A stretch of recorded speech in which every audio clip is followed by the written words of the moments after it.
बहुत दिनों पहले की बात है। शांतिपुर में एक बहुत बड़ा जंगल था। उस जंगल में मिनी नाम का एक माँ बंदरिया अपने 2 बच्चों के साथ रहा करती थी। बच्चों में से बड़े का नाम था मिंटू और छोटे का नाम था चिंटू। मिनी अपने बच्चों को बहुत प्यार करती थी और बड़े ही लाड प्यार से उनका पालन पोषण करती थी। वो उन्हें अच्छे अच्छे भोजन भी लाकर दिया करती थी। कुछ महीने पहले ही मिनी के पति की मौत हो गई। तब से वो अपने बच्चों को कभी भी पिता की कमी महसूस नहीं होने दी। देखो मेरे बच्चों, मैं तुम दोनों के लिए केले लाई हूँ। अरे वाह, मजा आ गया। मुझे केले चाहिए, मुझे केले चाहिए। नहीं नहीं, मुझे पहले दो माँ, मैं बड़ा हूँ, मैं पहले खाऊंगा। हाँ बाबा हाँ, सबको बराबर दूंगी। शांति से बैठो जरा। मैं ये केले तुम दोनों के लिए ही तो लाई हूँ। पहले तुम दोनों को खिलाऊंगी, उसके बाद जो बचेगा मैं खाऊंगी। मेरे प्यारे बच्चों, आओ मेरे पास आओ। फिर दोनों बच्चों खाना शुरू करते हैं। खाने के बाद मिंटू अपने माँ से कहता है, माँ, इतने मीठे केले तुम कहाँ से लेकर आती हो? मुझे भी तुम्हारे साथ ले चलो ना माँ, मैं भी मीठे केले लाऊंगा। मेरे प्यारे बच्चों, तुम लोग जब बड़े होकर पेड़ पर छलांग लगाने के काबिल हो जाओगे, तब मैं तुम दोनों को सारे ठिकाने दिखा दूंगी। अब तुम दोनों बहुत छोटे हो, घर में ही रहा करो, बाहर बहुत खतरा है। अच्छा माँ, ठीक है, तुम जैसा कहोगे हम वही मानकर चलेंगे माँ। मैं तो बिल्कुल बाहर नहीं जाऊंगा माँ, बाहर बहुत खतरा है। तुम मुझे खाना लेकर दोगे और मैं बैठे बैठे खाऊंगा। लेकिन मेरे बच्चे, मैं तो हमेशा जीवित नहीं रहूंगी। मेरी भी तो उम्र हो रही है। बड़े होने के साथ साथ तुम दोनों को जंगल के सब कुछ सीख लेना होगा, नहीं तो मैं जब नहीं रहूंगी तब मुसीबत में पड़ जाओगे। नहीं माँ, तुम्हें कुछ नहीं होगा।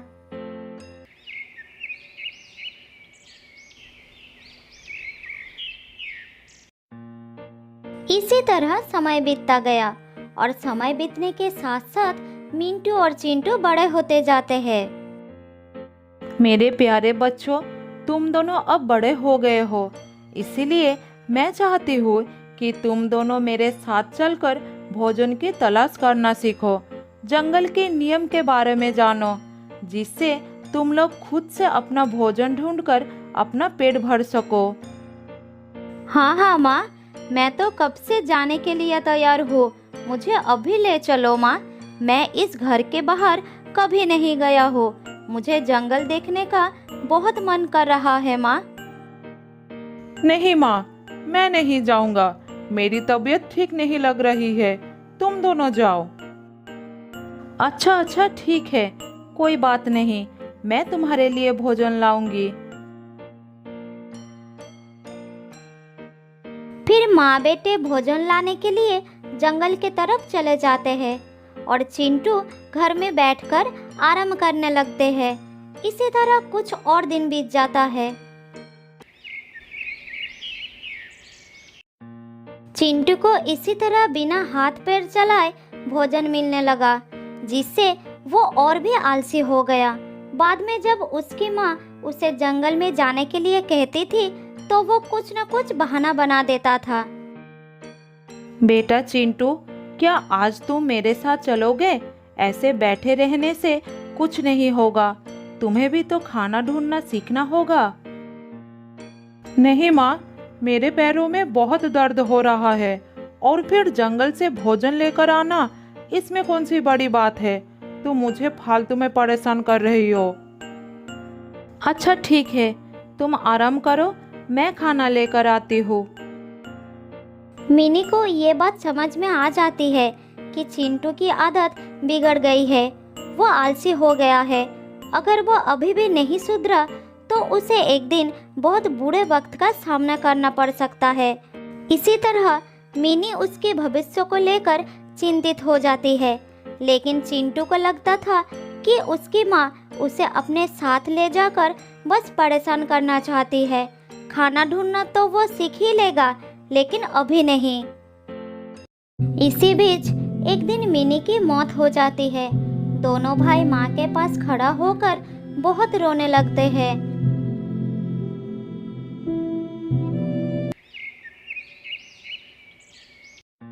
अगले दिन मिंटू अपने भाई को कहता है, देखो भाई, अब हमारी माँ नहीं रही, अब हमें खुद से सारा काम करना पड़ेगा। अरे तुम तो मेरे भाई हो ना, तुम्हारे रहते मुझे किस बात की चिंता है। हाँ, तुम्हारी बात बिल्कुल ठीक है, लेकिन हमें अपना जीवन जीने के लिए अपने पैरों पर खड़ा होना बहुत जरूरी है। मैं कब तक तुम्हारा साथ दूंगा। अरे भैया, ज्यादा ज्ञान मत दो। जंगल से मेरे खाने के लिए कुछ भोजन लाते हो तो तुम इसीलिए अपने आप को बड़ा महान समझने लगे हो। मिंटू को अपने भाई की बात सुनकर बहुत दुख होता है, लेकिन वो उसका साथ नहीं छोड़ पाता, उसके साथ ही रहने लगता है। इधर चिंटू अपने भाई के बातों को अनसुना कर उसी पर आश्रित होकर मजे करने लगता है।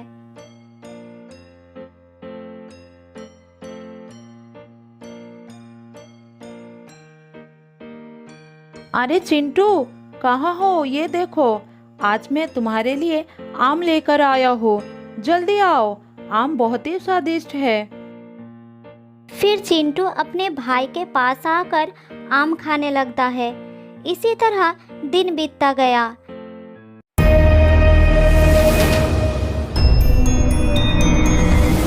एक दिन उस जंगल में एक बदमाश शेर आता है।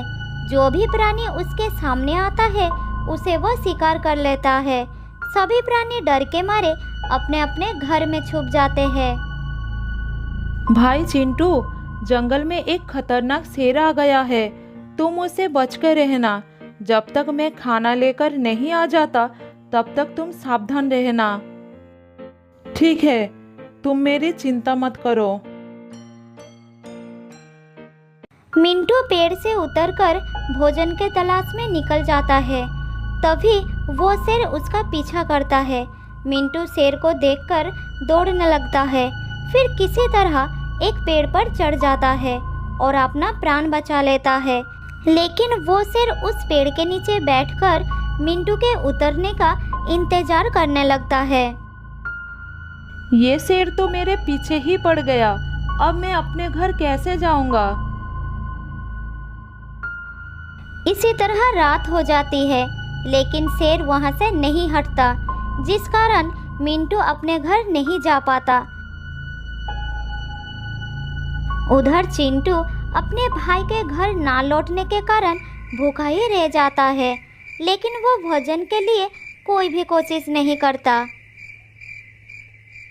पता नहीं मेरे भाई को क्या हो गया। कहीं ऐसा तो नहीं वो जानबूझकर आज वापस नहीं आया? मैं सुबह से भूखा हूँ, अब मैं क्या करूँ? बहुत भूख लगी है।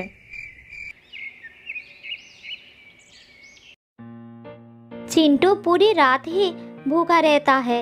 अगली सुबह मिंटू घर वापस आता है और अपने भाई को खाना देता है। भैया, तुम्हारी वजह से मुझे पूरी रात भूखा ही रहना पड़ा। तुम तो भूखे रहे, मेरी तो जान ही खतरे में थी। अच्छा, ऐसा क्या हुआ तुम्हारे साथ? मिंटू अपने भाई को सारी बात बताता है। फिर उसे कहता है, इसीलिए तो कहता हूँ तुम खुद से कुछ काम कर लिया करो, जिससे जरूरत पड़ने पर बुरे समय का सामना कर सको। अच्छा, ठीक है ठीक है। इसी तरह समय बीतने लगता है।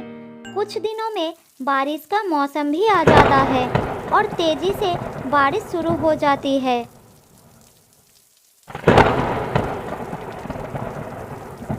भैया, बहुत भूख लगी है, कुछ खाना ला कर दो ना, रहा नहीं जा रहा है। मैं क्या कर सकता हूँ, बारिश थमने के नाम ही नहीं ले रही। क्या हम बारिश में खाना लाने के लिए जा नहीं सकते हैं? माँ ने कहा था आंधी तूफान या तेज बारिश होने लगे तो घर से बाहर नहीं निकलना, जान को खतरा हो सकता है। दोनों भाई भूखे प्यासे बारिश रुकने का इंतजार करने लगते हैं। दिन ढलकर रात हो जाती है, लेकिन बारिश लगातार होती रहती है। सुबह होने पर वो देखते हैं कि जंगल में बाढ़ आ गया है और ऊपर से बारिश भी नहीं रुकी थी। हे भगवान, पूरा जंगल बारिश के पानी में डूब गया है, अब क्या करूं? भूखे भाई का हाल देखकर मिंटू से रहा नहीं जाता और वो खाने के तलाश में जाने लगता है। तुम अपना ख्याल रखना, मैं खाने की तलाश में जा रहा हूँ। मैं भी तुम्हारे साथ चलूंगा भाई। नहीं, अभी नहीं, बाहर बहुत खतरा है, बारिश भी हो रही है, मैं जल्दी कुछ खाना लेकर आ जाऊंगा। मिंटू खाना लेने के लिए चला जाता है और चिंटू घर पर भैया के लौटने का इंतजार करता है। बहुत समय बाद भी मिंटू वापस नहीं लौटता। अरे भैया अभी तक वापस क्यों नहीं आया? इतनी देर हो गई, भूख से तो मेरी जान निकल जा रही है। अगर मुझे खाना ढूंढने का अनुभव होता तो मैं खुद चला जाता। चिंटू को बहुत ही पछतावा होता है कि वो हमेशा दूसरों पर निर्भर रहा। उसने कभी भी किसी चीज को पाने की कोशिश नहीं की, जिसके कारण आज वो संकट में फंसा हुआ है। कुछ दिनों से लगातार भूखे प्यासे रहने से चिंटू की हालत बहुत खराब हो जाता है। फिर एक रात उसे भूखे सोना पड़ता है, लेकिन चिंटू के लिए उस रात के बाद अगली सुबह नहीं होती। वो हमेशा के लिए सो जाता है। तो दोस्तों, इस कहानी से हमें ये सीखने को मिलता है कि हमें कभी भी दूसरों पर आश्रित नहीं रहना चाहिए। बहुत साल पहले की बात है। एक जंगल में रहती थी एक लोमड़ी। वो बहुत झूठ बोलती थी। उसे इधर की बातें उधर लगाने का बड़ी शौक थी।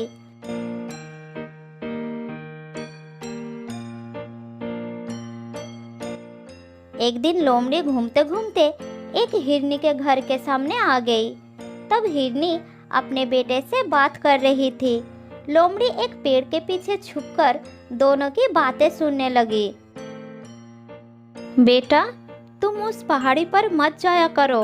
मैंने कितनी बार तुमसे मना किया है। तुम्हें पता नहीं कि वहाँ पर एक खतरनाक लोमड़ी रहती है। एक दिन उसके नज़र तुम पर पड़ गई तो वो तुमको जिंदा नहीं छोड़ेगी। माँ, अगर ऐसा है तो आज मैं अपने पापा को वहाँ पर ले जाऊंगा। वो उसको मार देंगे और मैं रोजाना वहाँ पर जा सकूंगा। बेटा, वो लोमड़ी बहुत ही खतरनाक है। तुम्हारे पापा का उससे सामना हो चुका है। उसने उन्हें भी खूब मारा था। फिर तेरे पापा ने उसे माफी मांगे थे, तब जाकर उसने उसकी जान बख्श दी थी। क्या वो इतनी खतरनाक है? तो ठीक है माँ, मैं आज के बाद कभी पहाड़ी पर नहीं जाऊंगा। अपने बच्चे की बात सुनकर हिरनी खुश हो गई। इधर पेड़ के पीछे से लोमड़ी ने सारी बातें सुन ली। उसने सोचा कि ये बात सबको पता चलना चाहिए। फिर वो वहां से चली गई।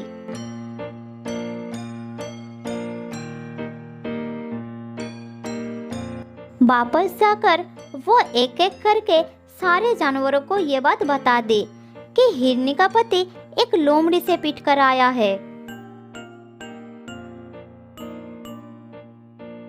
उधर हिरनी का पति जब जंगल में घूम रहा था, तब हर जानवर उसका मजाक बना रहे थे।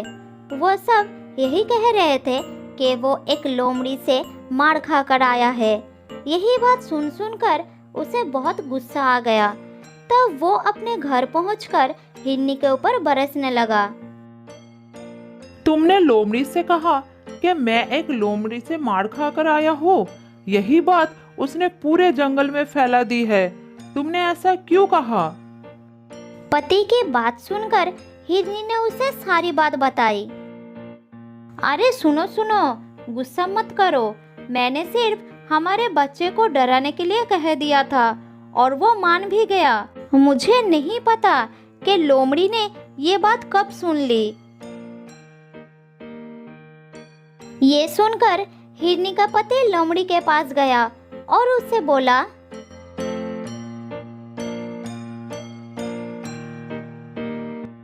मेरी बीवी ने ये बात केवल मेरे बच्चे को डराने के लिए कही थी और तुमने इस झूठ को पूरे जंगल में फैला दिया। तुमने ऐसा क्यों किया? अब जाओ और जाकर सबको सच्चाई बताओ कि मैं किसी लोमड़ी से मार खाकर नहीं आया हूँ। उसका गुस्सा देखकर लोमड़ी डर गई।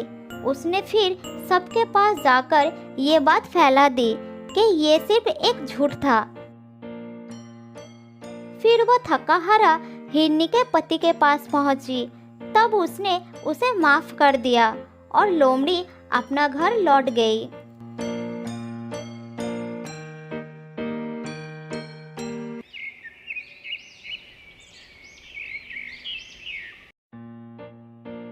ऐसा ही कुछ दिन लोमड़ी चुपचाप रही, लेकिन अभी भी उसका ये आदत छूटी नहीं थी।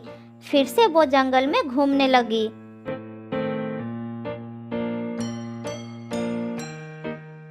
एक दिन शेर महाराज गुफा के सामने आराम कर रहा था।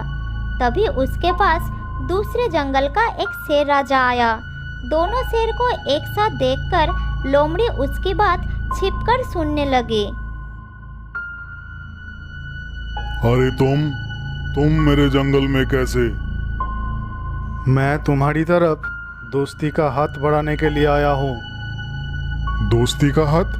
मेरी तरफ? क्या कहना चाहते हो तुम? शेर खान, तुम्हारा जंगल कितना बड़ा है और मेरा जंगल कितना छोटा। मुझे पता है कि तुमको इस जंगल को संभालने में कितना तकलीफ होता होगा। ऐसा कुछ नहीं है, मैं मेरे जंगल को अच्छे से संभाल रहा हूँ। किसी को मुझसे कोई तकलीफ नहीं है। शेर खान, मैं तो तुम्हारी भले के लिए ही कह रहा था। तुम मेरे और अपने जंगल को एक कर लो, फिर हम दोनों मिलकर इस जंगल में राज करेंगे। ये बात कहकर वो मन ही मन सोचने लगा। बस एक बार ये हाँ कर दे, फिर इसके जानवरों के साथ मिलकर इसी को मरवा दूंगा। तब दोनों जंगल पर मेरा ही राज होगा।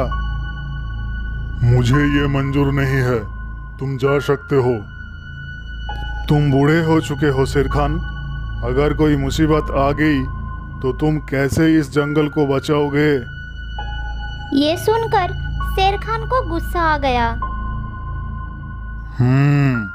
लगता है तुझे दिखाना ही पड़ेगा कि मुझ में दम है कि नहीं। नहीं, रुक जाओ। अभी तो मैं जा रहा हूँ, लेकिन कुछ ही दिनों बाद मेरा भाई जंगल आ रहा है। वो तुमसे बहुत ज़्यादा शक्तिशाली है। अगली बार मैं उसी के साथ आऊँगा। लगता है तुमको अपनी जान प्यारी नहीं है। हा, मुझे मार भी दोगे तब भी वो यहाँ जरूर आएगा और तुम्हारे जंगल को साफ कर देगा। ये सुनकर शेर खान जोर जोर से हंसने लगा। क्या बोला तुम? तुम्हारा भाई आएगा?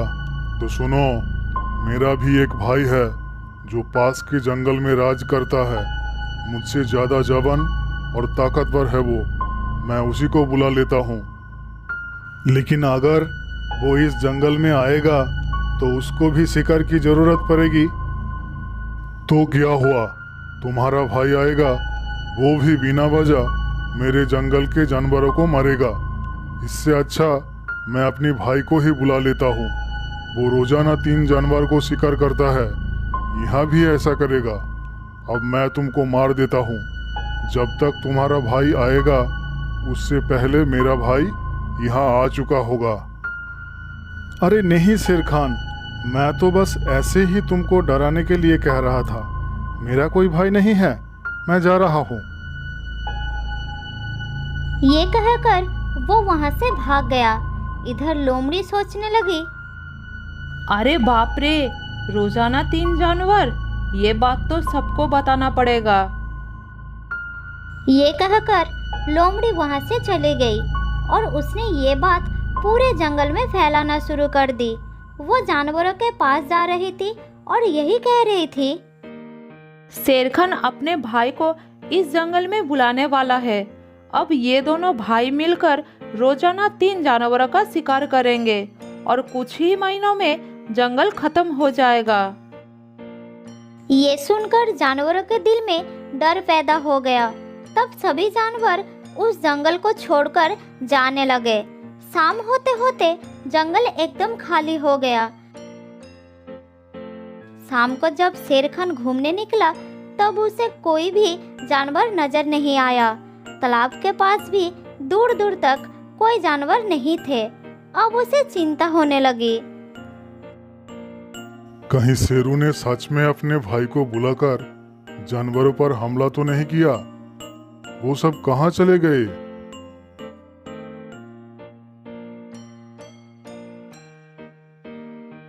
थोड़ी दूर जाने के बाद शेरखान को बहुत सारा पैरों के निशान नजर आया जो जंगल के बाहर के तरफ जा रहा था।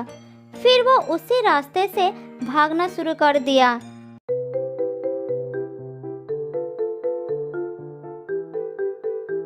थोड़ी दूर जाने के बाद उसे सभी जानवर जंगल से बाहर जाते नजर आए। शेरखान सबके सामने जाकर खड़ा हो गए। क्या हो गया तुम सबको? कहाँ जा रहे हो जंगल को छोड़कर? थोड़ी देर तो कोई कुछ नहीं बोला। फिर हाथी ने हिम्मत करके कहा, वहाँ रुककर मौत का इंतजार करने से अच्छा है कि हम यहाँ से चले जाए। मौत का इंतजार? तुम लोग क्या कहना चाहते हो?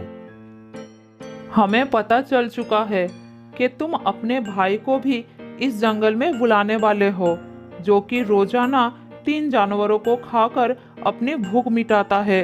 जब वो यहाँ पर आएगा तो हम में से ही रोजाना 3 जानवर कम होंगे, तो यहाँ कौन रुकना चाहेगा? तुम लोगों को ये किसने कहा? ऐसा कुछ नहीं होने वाला है। हमें ये सब लोमड़ी ने बताई थी। ये सुनकर शेरखान को बहुत गुस्सा आया और वो गरज कर बोला, लोमड़ी, कहाँ हो तुम? मेरे सामने आओ। ये सुनकर लोमड़ी डर गई। वो जानवरों के पीछे छुपी हुई थी। फिर वो धीरे धीरे सामने आई। तुमने ये झूठ क्यों फैलाई? जल्द ही बताओ, इसके पीछे क्या कारण था? महाराज, मैंने आपको कहते हुए सुनी थी। आप शुरू से कह रहे थे कि आप अपने भाई को बुलाने वाले हैं और फिर रोजाना 3 जानवरों का शिकार किया करोगे। मूर्ख, तुमने ये नहीं सुना शेरू क्या कह रहा था? वो अपनी भाई को बुलाकर इस जंगल पर हमला करने के लिए कह रहा था। इसीलिए उसको डराने के लिए मैंने ऐसा बोल दिया कि मेरा भी एक भाई है। असल में मेरा कोई भाई नहीं है और मैं कभी अपने जंगल को बर्बाद नहीं करूंगा। ये सुनकर सब जानवर खुश हो गए और वापस जंगल की तरफ चल पड़े। सुनो लोमड़ी, आने वाले खतरों से होशियार रहना अच्छी बात है, लेकिन पहले पता कर लेना चाहिए कि खबर सही भी है या नहीं। बिना पता किए किसी भी बात को फैलाना अफवाह होती है और अफवाह फैलाने से हमेशा नुकसान ही होती है। ये सुनकर लोमड़ी को अपनी गलती का एहसास हो गया। फिर उस दिन के बाद उसने अफवाह फैलाने की आदत हमेशा के लिए छोड़ दी।